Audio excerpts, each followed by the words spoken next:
జిల్లాకు వచ్చే వారం మరో తుపాను ముప్పు పొంచి ఉంది. ప్రస్తుతం శ్రీలంక సమీపాన నైరుతి బంగాళాఖాతంలో కొనసాగుతున్న అల్పపీడనం ప్రభావంతో మరో 2 రోజులు తమిళనాడు, దక్షిణ కోస్తాల్లో వర్షాలు కురవనున్నాయి. తర్వాత ఇది బలహీనపడనుంది. ఈ నెల 22న ఆగ్నేయ బంగాళాఖాతంలో మరో అల్పపీడనం ఏర్పడనుంది. నైరుతి, పశ్చిమ మధ్య బంగాళాఖాతంలోకి ప్రవేశించిన తర్వాత వాయుగుండం లేదా తుపానుగా మారుతుందని కొన్ని వాతావరణ మోడళ్లు అంచనా వేస్తున్నాయి.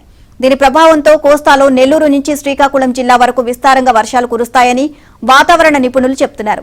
కోస్తాంధ్రలో వరి, పత్తి, మిరప రైతులు ముందస్తు జాగ్రత్తలు తీసుకోవాలని సూచించారు.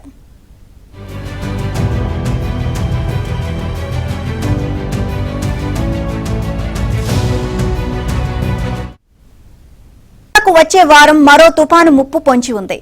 ప్రస్తుతం శ్రీలంక సమీపాన నైరుతి బంగాళాఖాతంలో కొనసాగుతున్న అల్పపీడనం ప్రభావంతో మరో 2 రోజులు తమిళనాడు, దక్షిణ కోస్తాల్లో వర్షాలు కురవనున్నాయి. తర్వాత ఇది బలహీనపడనుంది. ఈ నెల 22న ఆగ్నేయ బంగాళాఖాతంలో మరో అల్పపీడనం ఏర్పడనుంది.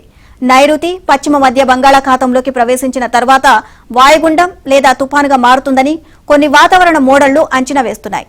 దీని ప్రభావంతో కోస్తాలో నెల్లూరు నుంచి శ్రీకాకుళం జిల్లా వరకు విస్తారంగా వర్షాలు కురుస్తాయని వాతావరణ నిపుణులు చెబుతున్నారు.